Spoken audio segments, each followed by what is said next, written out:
the mad and macabre. Oh, what monster could have done this? I'm just gonna bash your brains. Live or die. Make your choice. Wake up, little girl. Playtime's over. You don't know what death is. Sliced and diced. Welcome to the All Guts So Gory podcast. My name is Mike, joined as always by Justin and Charlie. Welcome, guys.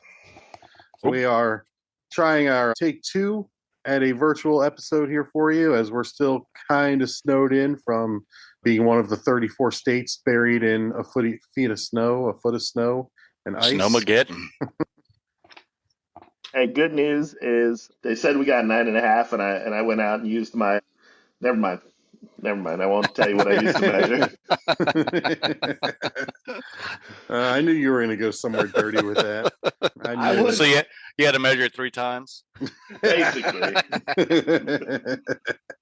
I knew it. Oh, man. So I think we got a good episode for you on tap here. This is something that was spawned out of the episode that we did a little while back, where we took our favorite horror movies from the year we graduated high school and talked about those in a roundtable fashion. We decided to tweak this a little bit. We decided to put all of the years on a wheel from, I think, we start at 1960 to 2025 and spin it. And we got the year 2020. And so what we're going to do on this episode is we're going to go in snake draft fashion. And the three of us are going to pick 3 movies from the year 2020 that we enjoyed the most. But if someone takes one that you like, well, you don't get that movie, unfortunately. I don't know. What do you think, guys? You up for this? Yeah, let's do it. I think it's going to be a lot of fun. I know you're up for it because we are doing this episode and we already spun the wheel and we're doing it, but again. Right. So yeah, before we came on the air here, we went ahead and made our draft order. Justin is picking first. Charlie is picking in the number 2 hole. And, wow. You're a number 2 hole. I have the 3rd pick. I'm on the turn. The so third I get to hole? pick twice. Yep. All right, guys. So the year 2020. Okay. 2020. Year. No, was it? Was it though? It was. You know what? Like at first glance, I said this was a lot of mediocre. But then like looking at it, I had a lot of fun with some of them. But I don't know if they'll make my top 3. But we'll see if I get them. You're talking from a movie standpoint, because I think about 7 billion people would agree that 2020 was not a good year. But did anything happen? What happened? Right. Oh yeah. Watched a lot of movies at home. Yeah. Right. A lot of movies at home, and it's a weak year for horror movies. It really is. As I made my list of at least 9 movies to pick from, depending on how this goes, I'm like, man, it was a stretch to get to 9 that I really actually enjoyed from this year. It was tough. I thought there were some good ones, though. I mean, there wasn't a lot. Obviously, these were all movies that probably were filmed before COVID hit in 2020. So some of them. Yep. Would the year have been weak anyway? I don't know. It's a good point. No, was 21 actually the weak year? Yeah. It was 21, 22 actually the week years. We'll see. We'll see what year comes up next. I can't wait for Rosemary's Baby year. I'm gonna pick it. But you guys are telling me that I could wait till like the 3rd round to get Rosemary's and still be happy. I'm not gonna pick it, and I might make you cry. There's no crying, and All Guts So Gory. Well, what do you think, guys? Should we jump in? Let's do this. I think we should. Justin has the first pick. Justin, all right. Kick us off. What movie are you picking? You get 3 movies to take with you from this year onto your deserted island. Which one are you picking first? The first movie that I'm going to pick is probably the most successful horror movie of the year. It was Invisible Man, written by, and I believe directed by Lee Winnell as well, starring Elizabeth Moss. It had some My research says $7 million budget, but that can't be right because it had some scenes that looked very slick and very high tech. Yeah. It is a reimagining of obviously the movie that's been done several times, but with a futuristic explanation rather than a result of a science experiment or supernatural kind of thing. So it's a modern telling of an old tale. Kind of chalk.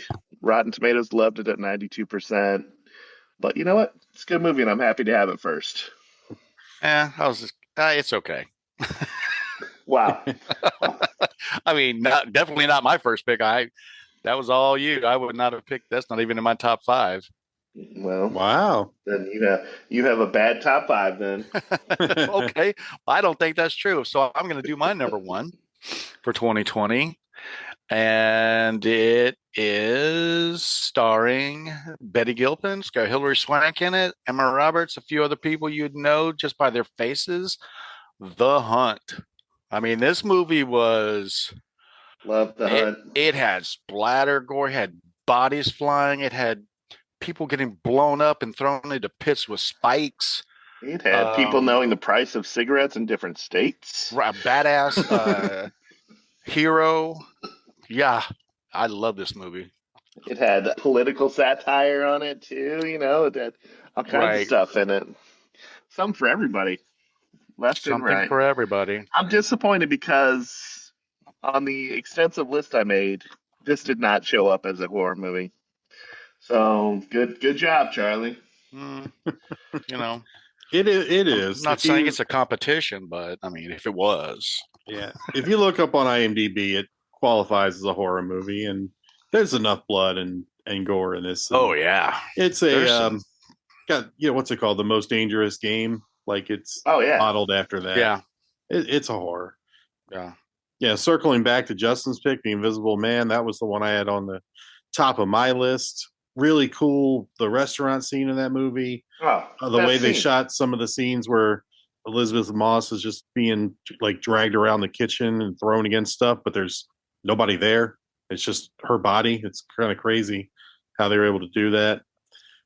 Yeah, I think it was the original. I think 1933. I think I looked that up when I was looking up something like that. My prep for some notes for this.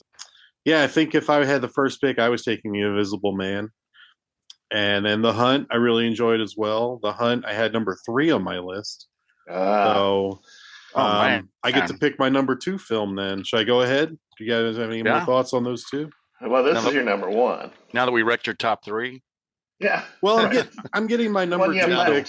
I'm getting my number 2 pick as my first pick. So what you got? My number 2 pick is a film called Possessor. It is Brandon Cronenberg film, the son of legendary horror director David Cronenberg. This film debuted at Sundance. It's a Neon Films film. Department of Redundancy Department. Neon Films, I think they have 3 or 4 pictures in the Best Picture race for the Oscars this year, so they know how to make them. They know how to pick directors to do the projects there. This is set in a not too distant future where people get brain implants, and that allows them to go into another body and carry out assassinations on people. I've seen this one.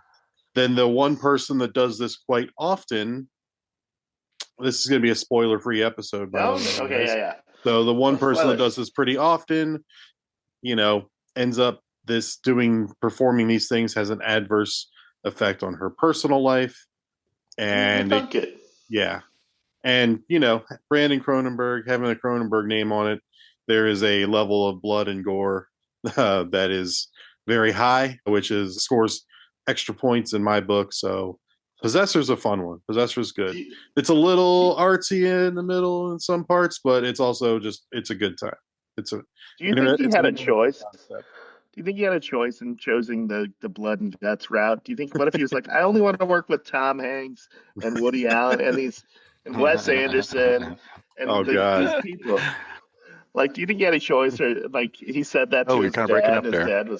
His dad was like, no, you're no son of mine. Yeah, right. I mean, he may have had a choice, but I mean, what's more fun, Wes Anderson or David Cronenberg?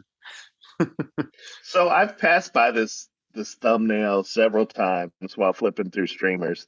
And to me, the name Possessor might have done it.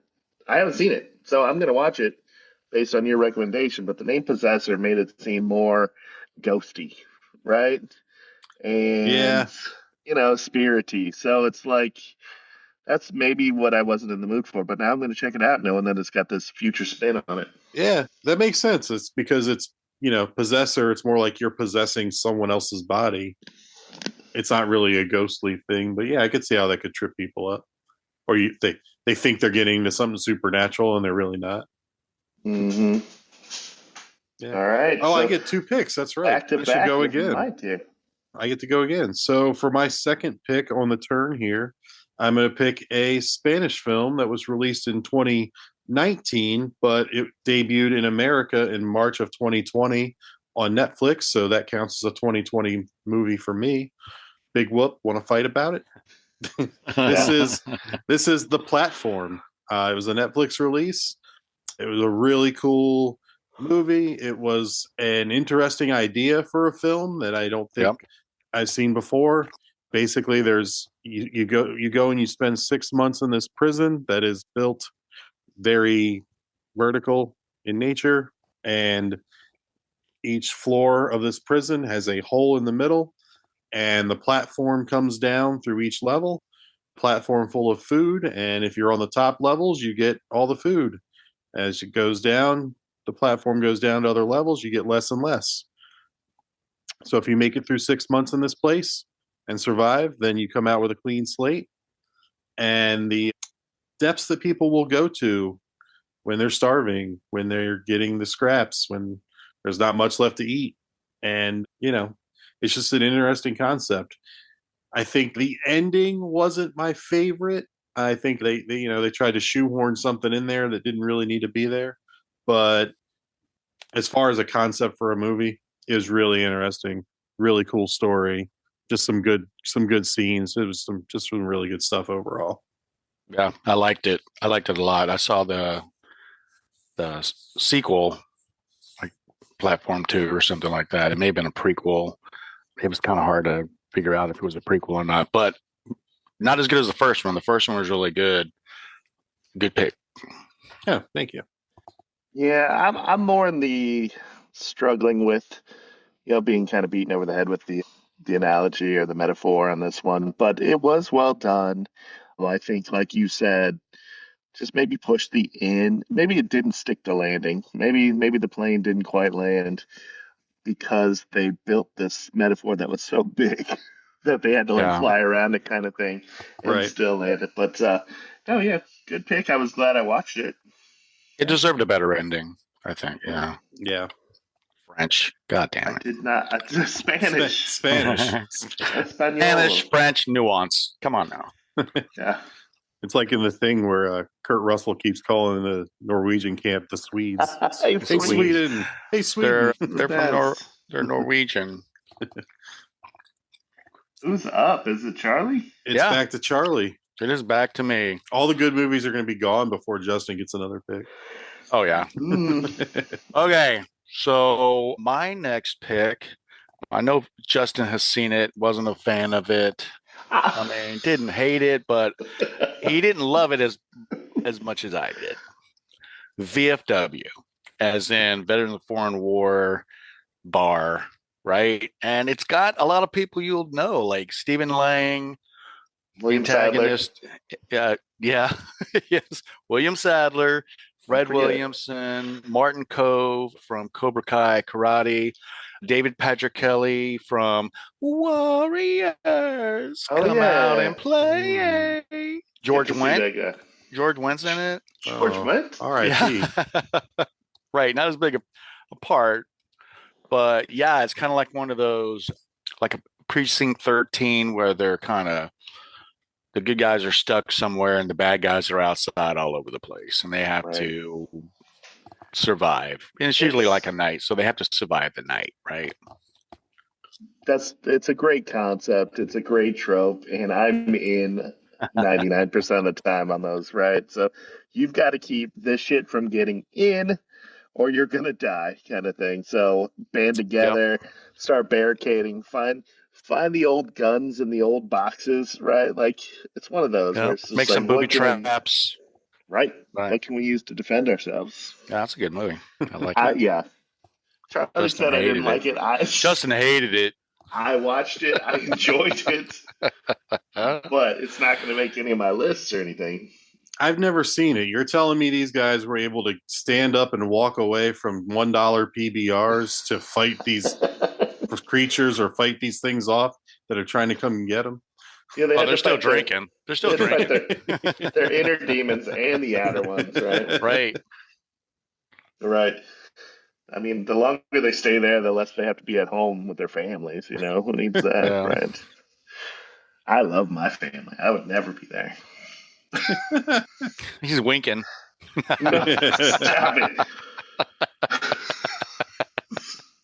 So the next, if it is my turn, if you are done with your VFW nuggets of information here, Done. you actually inspired this next pick. When you opened the doors with The Hunt, I feel like it opened the door for this horror adjacent film. It is very similar to The Hunt in the fact that there's somebody being hunted the whole time. It is Guns Akimbo. I didn't see that one. That one didn't come up on my list, but yeah, I like that. Is this a horror? Well, it's enough of a horror movie. I thought you weren't a gatekeeper. I'm not. Right. I mean, it's pretty bloody. I'll tell you what. If I woke up with guns nailed to my hands and Looks people were painful. trying to kill me, I mean, That's a horror pretty movie. scary, right? Yeah. So it stars Daniel Radcliffe, Harry Potter all grown up, Samara Weaving from, Ready or you Not. name it. Ready or Not. Here I come. Lots of horror. She is a friend of the horror genre. She's done several of them. Babysitter? Babysitter 1 and 2. Yeah. Can't tell you how she directed by Jason Lee Howden. Don't know who that was, but it was a ton of fun. It's one of those like somebody was on cocaine when they wrote this probably, and you feel like you're watching something like that, right? It's kind of like The Running Man, only the new Running Man, less exposition, just more action and shooting and blood and all that stuff. Yep. All right, so that's my pick, but I have the turn here, right? Yeah, you get to finish your list now. Back to back. All right, the next one, I liked it. Am I going to watch it again? Probably not. It's not a good hang, but it was a really well done movie, and I think about it a lot more than I want to. It's called Saint Maud. It is an A24 film. Never seen it. What? Never You saw have it. not? Oh yeah. No. Yeah, just make sure you're like in the right state of mind to watch it, right? And so this woman, whatever you want to, decides. Well, she's had kind of a rough life, so that she finds a church basically, and she is the type that gets obsessive. She focuses on one high-powered lady that she thinks she can change and help her walk the straight path. Obsession and mental illness comes into play here, but my favorite. yeah, there's once again, it's A24 with a capital A and a capital 24. Obviously, they brought us the Ari Aster films, and they brought us It Comes at Night, and some of these other ones like The Witch. So it falls in that category of A24's the bad hangs, but it's a well done movie, and the final scene will kind of wreck you. So just go watch it right now, guys. Have you guys seen It Comes at Night? We talked about that on one of these episodes. I think I hate that. No payoff. Movie. It's a lot of suffering. It's so much suffering in that movie, and it's no payoff. Horrible. Yeah. And yeah, horrific. This isn't far from that, but it was very well done. The critics loved it at 92, Metacritic of 84. The quick synopsis: a devout hospice nurse becomes dangerously obsessed with saving her patient's soul, spiraling into madness. And so, good news, it's also only an hour and 24 minutes. So if it sucks, it's shorter than some episodes of Stranger Things. for this podcast. This season for sure. Unlike Shorter than this podcast. unlike Midsommar, which Oh, you had which to was sit through 2.5. 2 hours and 48 minutes or whatever the fuck that was. It's beautiful. It's what it was. It was the cinematography. It was Right. great. The only way it could have been better if it was in black and white. Maybe. What's some French people? Oh, goddamn, no, not the French. So I would like to reserve some time at the end to kind of throw out 4 or 5 that I saw that I liked but didn't quite make the list Oh, yeah. in short form. But like, hey, let's kick it back to Charlie, right? Is it Charlie now? Yeah, Charlie. Yeah. I got a few honorable mentions to throw out there too when we get there. So this one I was kind of on the fence, but yeah, I just went ahead and went with this picture. 100% tomato meter, 100% popcorn, 100% Metacritics. Becky. Becky is a fun ride. Becky is another one I'm disappointed I didn't grab. Teen girl who is like confronted with, her family. I won't throw any spoilers out there, but bad guys show up and the bad guys did not expect Becky. Becky comes for you. You don't come for Becky unless she requests your presence. Yeah. Yeah. If you're gonna come for Becky, you better not miss.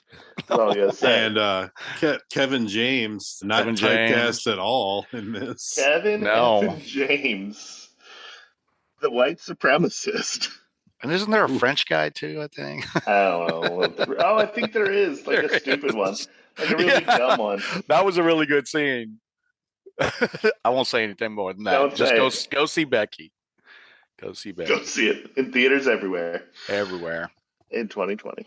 I don't even think it was a theater one. Was it straight to streamers or? It could have been. Yeah. It was a weird year. I mean, they made the movies before COVID, but when COVID hit, there was no theater movies. So did you kind of, it's a home invasion, Kevin McAllister on steroids, but the girls gender swap is kind of what we're thinking, right? A lot of splatter. Mike, have you seen that one? Splatter. Becky? Yeah. Yeah. Did you see The Wrath of Becky? The sequel. No, I have not. It's great, okay? Okay. Yeah. 2 for 2. All right. All right. You're moving next. on. I get to finish my list up. All right. Yeah. My third pick. Let's see. 1, 2, 3, 4.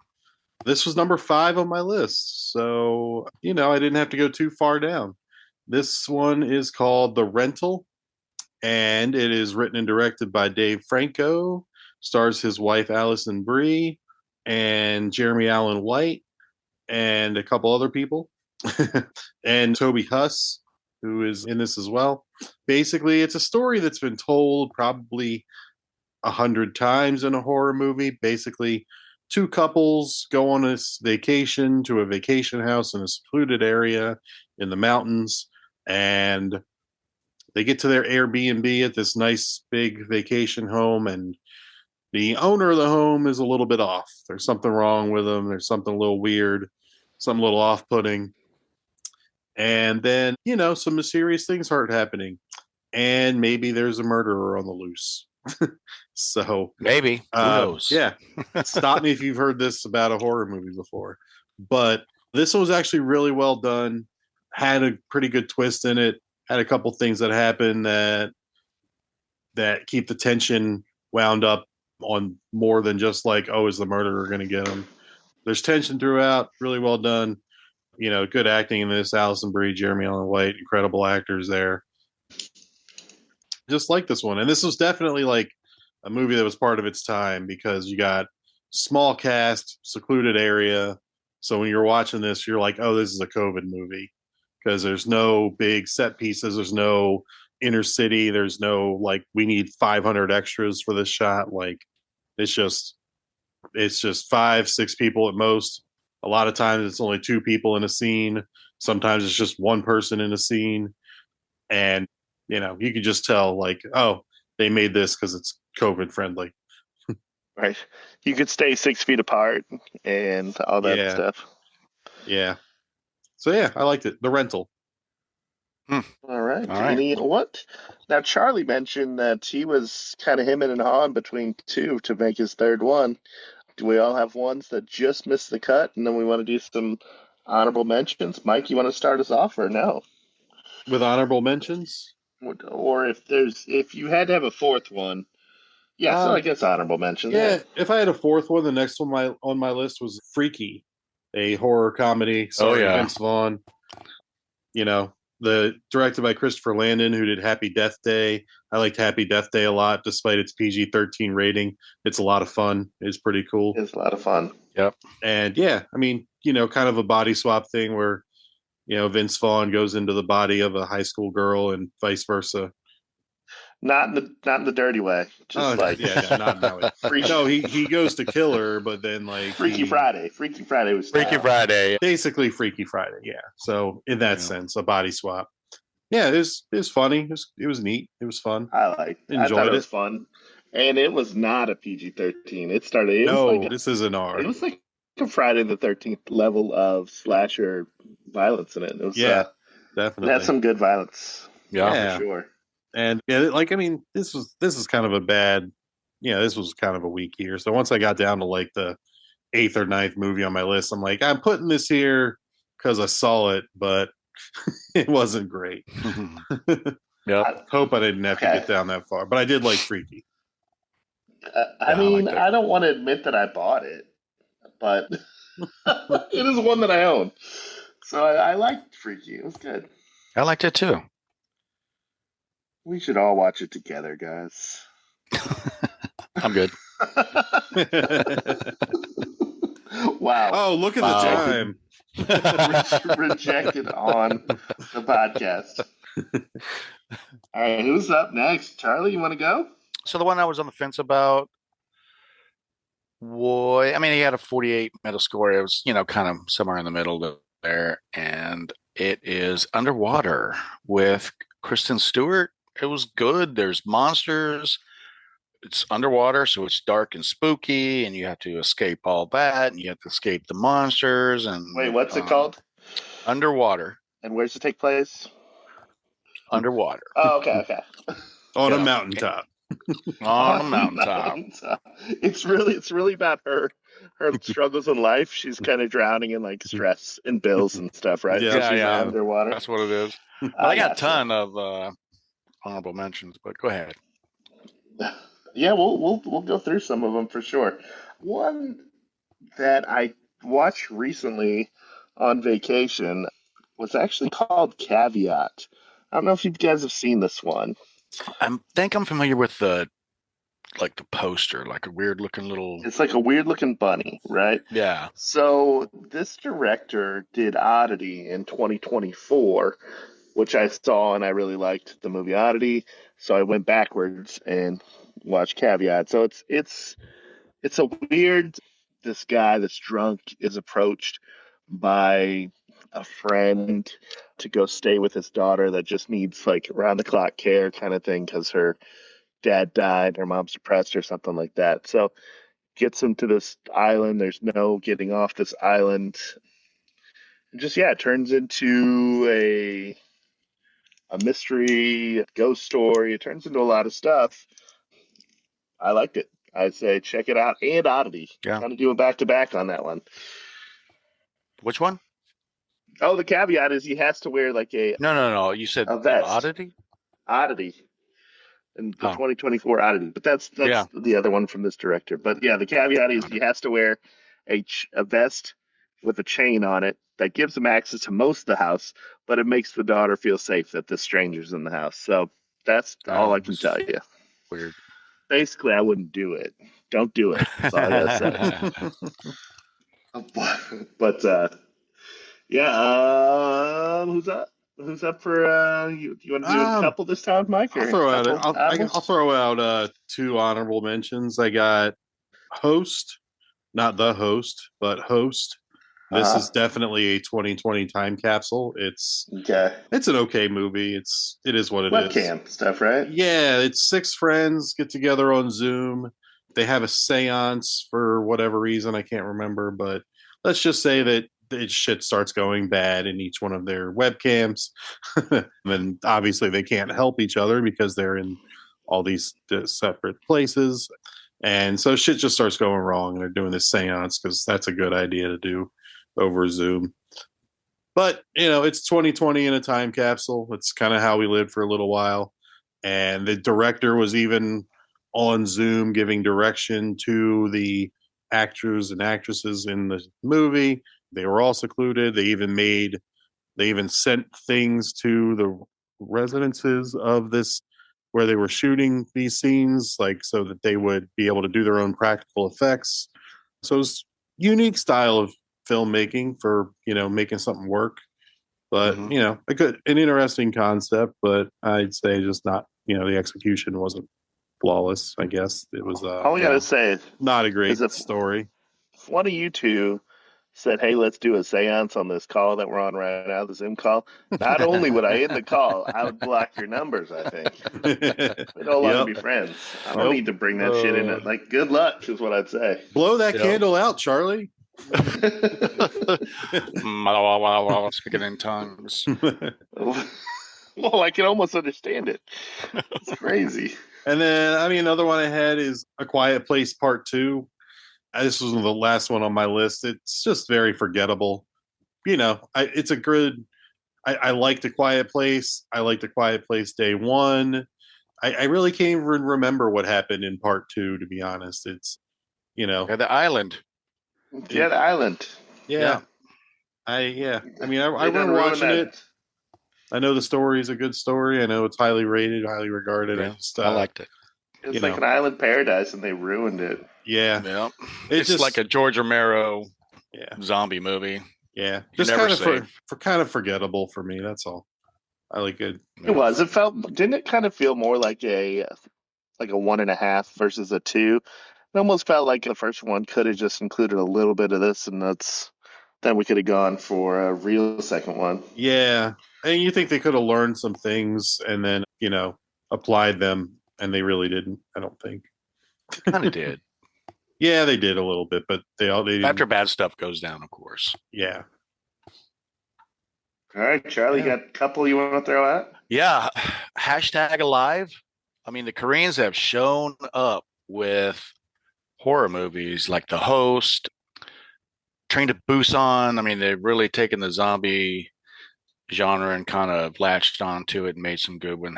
#alive is really good. I remember Justin and I were going to watch it together, but then I watched it by myself, and he was kind of upset about that. It was like COVID made me do it. And then The Empty Man, which is kind of it's kind of original, kind of, has some tropes in it, but it's pretty solid, I feel like. So what was The Empty Man? I think it was one that's one of those ones. Mike's talked about this before. Titles are important, and a movie called The Empty Man or The Bye Bye Man or even The Boogeyman. Come on. I can't explain what The Empty Man is without ruining it, but it's kind of, what am I going with? It's kind of hard to explain. What was that movie with the Satan movie with Mickey Rourke? Mickey Rourke and. Oh God, is it with De Niro? With De Niro? De Niro, yeah, is the devil. Angel Heart. Angel Heart. Angel Heart. Yeah, it's kind of got that kind of thing to it. Like the protagonist doesn't know something's going on. It's not exactly like that, obviously, but it's there's something going on, and he's trying to figure out what it is, basically. Okay. And there's a big reveal at the end. So yeah. Like at the end of Boogie Nights, that kind of big reveal? Not that big. Oh. So that was a big reveal. Not Measure the Snow big. You'd have room to spare on that one. All right. So who hit up? Did anybody mention Antebellum yet? No, but that one's good. All right. It's definitely a scary movie. It does feel like it was might have maybe inspired by Get Out and things like that, where it's a author, a activist, if you will. Who plays her? It's well, don't. I mean, I won't say anything. But basically, she wakes up in a completely different situation, and I mean, there's some stuff that we can say, right? I mean, you kind of ruined the movie already. No, I Because wouldn't say does it that. start off like that? It doesn't Yeah, say and then it starts off. She's on a book tour at the beginning of the Oh, movie, okay. and Yeah, then she wakes up in Deep South 1800s kind of thing, right. which wasn't the best to her race. No. Now you've ruined the movie. So so yes, Way to go. it was a it was a good thought exercise, and it was a good execution of it. But yeah, there's a lot of stuff going on, and definitely should check that one out if you've made it this far down the list. Another one I'm not going to recommend is Fantasy Island. Super forgettable. Yeah. So I mean, I it's not the wanted it to be worst so use much of your hour better. and 45 minutes or whatever, but what I will throw out there as not hating was Spree. And I only bring that up because Joe Carey obviously is in Stranger Things, which just finished up their final season. That's Steve Harrington from Stranger Things. He plays a Uber driver slash influencer who quickly notices that the meaner he gets, the more views he gets while he's driving these people around. So it gets real bad real fast. Yeah, it does. I've Have seen you guys this seen one. this one? Yeah, I've seen this one. I mean, it wasn't great, but it was my daughter was a huge Joe Carey fan at the time, so I was like, yeah, sure, let's watch it, and I did, and I liked it. Yeah, and he'll be in the upcoming Cold Storage film coming up in March, I That's believe, right. That's right. with Oh, real quick Georgina before Campbell. with Georgina Campbell, who's going to have two movies in like 2 weeks, I think it was, wasn't it? There was Something another like one that. that she was Yeah. going to be in. I'll throw a Shadow in the Cloud real quick too. Did you guys see that one? No. Or Was it with the World War II? Chloe Grace Moretz or Yeah. Moretz Grace smuggles herself onto a plane flying to America. It's good. But there's a gremlin on the wing, just like the Twilight Zone episode or movie where there's a gremlin on the wing. Can't go wrong with that story. But No. that's my three that I got. Who else got anything to wrap this up or ones they saw? I Get Duped. It's got a Get Duped, 69 fun. Metascore. It's Nice. described as an anarchic hip hop inspired comedy that follows four boys on a wilderness trek as they try to escape a mysterious huntsman. It was good. I liked Good. it. It was Eddie funny. Izzard's in it. There's drug use in it. All kinds of stuff. Mike, you got anything else that pops up? No, man. I think I'm good. That pretty much my list is expired. It's been used up, huh? Yeah. Hey, don't forget the classic. The classic. It's called Porno. Okay. Oh, So, yes. We gotta saw that watch one together. Porno. You gotta watch Porno often by yourself. Wait. Is Psycho Gorman 2020? I- That was good probably. too. Probably, but Porno is it is. basically about a movie theater that finds a cursed reel of a dirty film on it, and it releases this entity from the screen and kills people. Can't go wrong with that, right? Yep. Shenanigans ensue, and we should see that one. Are you watching Porno again? Again. It's my favorite movie. I learned it from you, okay? From you, Dad. Little callback. Oh, and then speaking of Call, do not watch the movie The Call with Lin Shaye and Tobin Bell. Don't do it. Okay, won't do it.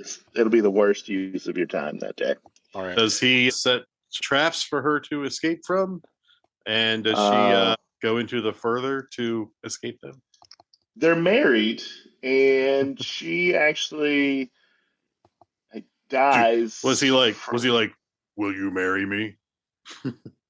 Pretty I'd much. marry me. I'd marry me That was my shitty attempt at Jigsaw's voice. Yeah. Will you marry me? Do you want to play a game? No, he loves her. He loves Lin Shaye. These kids, like, she's basically accused of killing a kid or whatever. So these kids like throw shit in her house or whatever, you know. It wasn't her. Spoiler alert, it wasn't her. These kids throw like tomatoes at her door and like just torment her until at a certain point she has a heart attack. then there's a supernatural element where the kids pick up a phone and they go through this mind game, and the payoff is not there. So don't watch it. Yeah. I Or won't. do. When Tobin Bell was by her bedside in the hospital, was he like, live or die? Make your choice. Make your choice. He did. That's How crazy. did you know? It's wild. How did you know? The crossover we never knew we needed. Right. We never wanted. All right, so I'm going to spin the wheel, guys. You guys want me to spin the wheel? Yeah. For the next one of these. Do we want to recap our picks before you do Yeah, that? do it. All right. Do it. You. We'll recap our picks. I'll put them on. Yeah, Justin will put this on our Instagram, and then y'all can judge who had the best picks. Justin went first with The Invisible Man, Guns Akimbo, and Saint Maud. A laugh riot, apparently. Charlie has The Hunt, VFW, and Becky. Mike, I had Possessor, The Platform, and The Rental. Those are our picks. I think we all know who won. Me. I think if you go with gross box office, I think I got this for sure. Bah. I think if you go with gross, lots of blood, I win with Possessor alone. Well, was there somebody? If we're good judging by how many grenades get shoved down somebody's pants, I win. Oh man, is that a euphemism? What's going on here? It is not. It is a literal. Literal grenade, literal pants. Literal. All right, the horror movie year, the next fear year, if you will, where we'll draft our favorites from this year, is the year of the Lord, 1993. So we're in the 1900s, guys. I was 12 years old. Oh, yeah. I feel like there's going to be a lot of Nightmare and 13th and Halloween. All of them. Probably a Chucky or two. Yeah. Or 93, two. all right. All right. 1993. 93, that's the year the Orioles hosted the All-Star game. It's basically the last meaningful game to take place in that stadium. The All-Star game meaningful? Should I give any spoilers for what came out, or save it? Save it, man. Save it. All right, because I don't want you guys to pick my picks. And then text me, because I've already forgotten the year. 93. 1893. Yep. It's a talkie. It's not a talkie. Right. All right, gentlemen. Hey, I'll go ahead and jump in and say All Guts So Gory has been happy to present a Fear Years episode. 2020 was our year this year. For Charlie and Mike, I'm Justin. And then you know what to say, Mike. Andy, take us home. This is the end, friend.